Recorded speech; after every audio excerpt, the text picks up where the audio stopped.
Hey guys, Jen here. So I've been hanging out all day and just sort of laying low. I'm not feeling that good today, but I definitely still wanted to do this. And so I just decided to do a video instead of a live stream, and hopefully I'll be okay tomorrow to get back to live streaming. So today I'm talking about 10 places to find readers for your books. And these may be stuff that you've heard before, or maybe these are new or things you didn't even think about. But really, when it comes down to finding places to find readers for your books, I would say that really you can find readers anywhere, because you never know where you're going to meet somebody or connect with somebody who would be interested in your story or in the book you wrote, if it's topical based on something in your life or something nonfiction that you wrote. So I'm going to give you 10 of them, but just keep in mind that there are always opportunities to sell books. And so you have to just keep your eyes open, keep your ears open, and just be open to opportunities to find new, channels and places to sell books from. All right, so obviously the number one thing to do is sell them on Amazon. So you can find readers through Amazon, not just by having your books on there, obviously, but by having Amazon ads. So this does cost some money, but you can pretty much get ads for very low cost and actually get your book in front of more readers in the search terms. So that's a really good way to do it. Better keywords, we talked about this the other day, but better keywords, better descriptions, better book cover will help you to find more readers on Amazon. And this is true of any site that you have your book on. So whether you sell on Kobo or one of the other things that's out there, just keep in mind that the more you can optimize your descriptions and your keywords and the book cover, the more you're going to just entice people to be interested and find more readers that way.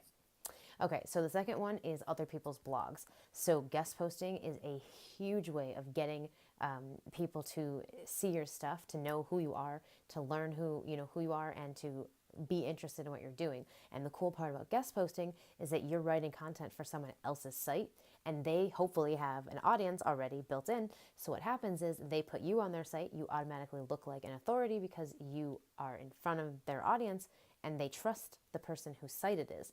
So automatically you're borrowing their authority, which makes you somebody that they can follow, that they can trust, and that they can like and get to know. And that, of course, is going to drive them to your website to potentially check out your stuff and maybe buy some books. So finding other blogs where you can write content for. So whether this is writing for other writing sites or most likely looking for sites that have your target readers. So looking for blogs that cater to the genre that you write or the topic that you cover if you write nonfiction, and just guest posting on those sites, sharing your information, sharing what sharing little bits of your story, and just getting yourself out there.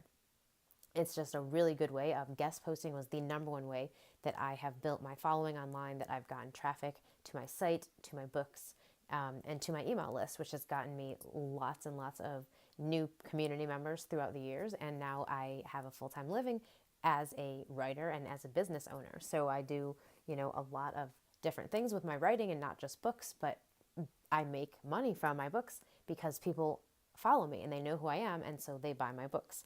And same thing for you. You could get on other people's blogs and automatically start building a following by borrowing someone else's authority and using their audience because they already did the audience work. Like right now, you don't have an audience. So it makes more sense to not put your best content or not put all the stuff you're creating on your own site, but put it on someone else's, so that way you're getting more value for it because there's actually people following that site and being a part of that audience already. Okay, another place to find readers. So number three is on people's podcasts. So again, this is very similar to guest posting. You just basically go out there, find podcasts that relate to your topic or your genre, and you just offer yourself as a guest. Tell them what you know, tell them a little bit about yourself, the book that you've written or books you've written if you have several, and just give them a really good angle on why that they should interview you on their podcast. And if you think you don't have a good angle, think about your story. So not the story that you wrote in the book necessarily, but your story as far as like how you got the book out there, or something you overcame that you struggled with during the process, or something like that would be of interest to their audience, that would sort of give their audience an inside look at you as the author and at the work you do, and cater to whatever the topic is of that podcast. So that's a really good way to get readers for your books, because when people hear you on a podcast and they like you, they're going to go check your books out, and a lot of times they're going to buy them because they liked your interview and they were interested in hearing more or seeing more from you. So podcasts are a great way to get readers for your books. Okay, so number 4 is social media sites. Now, you probably already thought of this one, but don't discount the fact that there are people on social media who read, obviously. So while people aren't going to social media necessarily to buy things, they will buy things from social media if they have somebody that they follow that they know, like, and trust. So continuing to build a social media presence is going to be a great place to find readers for your books. Now, the other thing is there are groups on Facebook that have different topics. And sometimes if you have, if you find one that matches your topic or that matches the genre that you write, you can build, just like build engagement in there and connect with people. And you might have the chance, depending on the group, and every group has different rules. So definitely check this out first. But you could potentially let people know about your book. And if it's in that genre, so for example, there's a chick lit readers group. So in there, if I was in there, I could post my book at one point when they've got the promotion day, and anyone who's interested in them could, potentially check it out. Now, that's not to say that that's the best way or the only way. So you never want to just choose one thing and try to do that, because when you put your eggs in one basket, you end up making things a lot harder for yourself, because you're basically telling the universe, I'm not open to finding readers other places. It has to be from this one place, and that's it. And that is extremely limiting. So keep in mind that, yeah, maybe do Facebook groups, maybe do, being on Instagram or being on Goodreads if you find that, you've got time for something like that. Get yourself on these sites and build a presence, build a following, and actually engage with people, and you'll be able to sell books from there. I sell stuff through Facebook all the time. I know tons of entrepreneurs who sell stuff through Facebook, and we do this because we have a following and we have people who know, like, and trust us. So when we tell them, oh, I have a new book out, they're excited about it and they want to go check it out. All right, number 5 on the list is finding readers through other people. So I talked about this before, and the fact that, marketing is not just about selling stuff, but it's about building relationships, and those relationships will help you make connections that will potentially connect you with, other opportunities that will get you in front of your target readers. So it's not, they say it's not about what you know, it's about who you know. Well, that's a part of it, but it's not just about who you know, it's about building relationships. So are you taking the time to build relationships? If you aren't, then this is a great time to start, because when you do that, you can sell books through other people. So I've talked about, doing like a multi-author promo. So I've gotten invited to do that several times over the last year, because I made connections with a lot of the different people in my industry who writing how-to books. And so when they do these promos, they contact a bunch of the different authors who also write them. So they contacted me. And so now I'm not just selling my books for, myself, but then I've got people like K.M. Weiland and Jeff Goins and, Brian Hutchinson and Brian Cohen all selling the books for me, because they're part of this promo. So my book is part of it, and they're selling it to their readers, and I'm promoting their book to my readers. So we're all, promoting each other's. But that came from, having a relationship with them, building a connection, and just keeping myself connected with what they're doing and helping them out whenever possible, and sharing stuff, and, that kind of thing. So it's really about, are you connecting with people in your genre, in your target, readership, and in the industry that you write in? So whether you write, in writing, or if you write fiction, it doesn't matter what your topic is or what you write specifically. What matters is that there are communities out there for all of these things. And so you may have to do some digging and some searching to find them, but believe me, they're out there. And so when you can connect with people in your industry and in, the work that you do, or whether it's fiction or nonfiction, doesn't make a difference, then you'll start to build relationships, which will open up opportunities. So again, this wasn't something that, I went in thinking, oh, I'm going to connect with these people and we're going to do these book promos and sell each other's books. Like, no, that wasn't at all even on my mind. It was just like, hey, we both write nonfiction, writing how-to books, so we should connect because we have a similar audience, we have a similar industry. Maybe we can, help each other out, or maybe there's some way that we could do something together. So, like Larry Brooks and I, we do stuff together all the time, and it's because our work crosses over each other. So it makes sense. Same thing. I built a connection with him, years ago, that is something that now is really not just a connection, but a cherished friendship that I have. And at the same time, we also help each other out with, promoting each other's stuff and all of that. So I sell his books for him. I tell people all the time about story engineering, and lots of people have gone and bought it because of that. So, my recommendation of his book has sold lots of copies for him. Same thing with him recommending my blog to people, or, telling them about my Facebook group. So it goes both ways. So you can sell books and find readers through other people that you know, or other people that you can connect with online or out in the world. Okay, so number 6 is libraries. So you could do this directly by actually contacting libraries and asking them to stock your book. So they would buy a copy to stock in the library, sometimes multiple copies depending on the size of the library. And especially if it's a local library, a lot of times you can actually get them to stock it because you're a local author, which is kind of nice too. But you can also go there to teach events. You could host an event, or you could offer to teach a workshop, and that gets you in front of potential readers.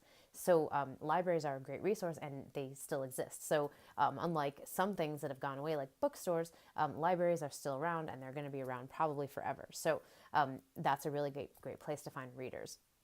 Now, not to discount bookstores, so number 7 is bookstores, because yes, some of them still do exist, and they are a great place to find readers because people who go there read books, obviously.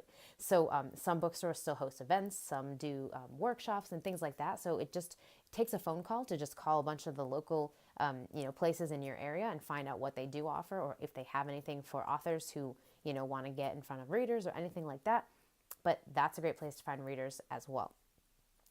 So a couple of places you may not have thought of. Schools. So schools are a great place if you write children's books, or if you write fiction, YA fiction and things like that. It's a great place potentially to get your book in the school library, or just as something that even that the kids read during the school year, depending on their curriculum and all of that. So schools are a great place to find readers depending on your audience. Same thing would go for college. So if you write nonfiction, or if you write adult fiction, my college bookstore always had fiction novels in there, so it's definitely an opportunity for an author to get their book, at a library, at a school, or even in like their bookstore or something like that. So schools are a great place to add to your list of potential places to find readers. Number 9, and this one is interesting, but I have a friend who actually is having some success with this. So healthcare facilities. You wouldn't think of this, but honestly, think about this. People are in the hospital, they're sick, they have a lot of family members who are waiting, hanging around. Well, some of these places actually have libraries or resource places where you can go and take a book out. And so doesn't it make sense that you could potentially have your book in a healthcare facility or in a hospital or something? So one of my friends has a book about gratitude and just having an attitude of gratitude, basically. And she's actually working right now to get her books into a healthcare facility for people with, depression, and people who just are looking to have more joy in their lives. So it's kind of interesting to think she never would have thought that would be a place to find readers for her book, but here she is ordering, a case of her books to give to this company, and it's amazing. So again, there are opportunities everywhere to find readers. It's just a matter of keeping your eyes open and just telling people what you do. So I think that's a bigger thing. On top of all of this is you have to be telling people what you do. So you have to, and this is number 10 on the list, basically. So anywhere you go, chat people up, tell them what you do, talk about your book. Don't just be a hog and talk about yourself all the time, but you know what I'm saying? In conversations with people, when you meet new people, when you talk to your friends and family, when you go somewhere that you haven't been in a while, or you're at a restaurant and you're having a chatty waitress, tell the waitress. You never know who would have a connection for you, or who would be somebody who could potentially help you get readers if they just knew about the book. So anywhere you go, keep in mind that there are opportunities to find readers for your books and to talk to people about what you do. So that's really what it comes down to. Marketing is not just about, I'm going to go sell my book, but it's about building relationships and having conversations with people. And the more you do that, the more they get to know, like, and trust you. And when they know, like, and trust you, they will buy your books. So just to kind of recap the 10 places where you can find readers. Number 1 is Amazon. Obviously, through Amazon ads, through doing better keywords and descriptions and book covers. Number 2 is other people's blogs. So this would be guest posting. Number 3 is other people's podcasts. So obviously being a guest on their podcast. Number 4 is social media sites. Number 5 is through other people. So building relationships and connections. Number 6 is libraries, teaching events, teaching classes or workshops, hosting events there, or even just getting stocked in the library. Number 7 is bookstores. Yes, some of them still do exist, and they do host events and things for authors. Number 8 is schools. Number 9 is healthcare facilities. And number 10 is anywhere you go. Chat people up, look for opportunities where you could get your book and find more readers. All right, so that is the 10 for today, and I'll be back tomorrow with another video. I'm going to be doing a live stream this time, hopefully, and hopefully I'll not have to waste my whole day just feeling really horrible. And I will be back on live stream. If you have not checked out my new training yet, it's 15 tactics to help you sell more books. It's some of my favorite tactics that I've seen not only work for myself, but work for other people. So be sure to check that out. Go to jenniferblanchard.net/15 tactics, 15 tactics, and I will catch you next time.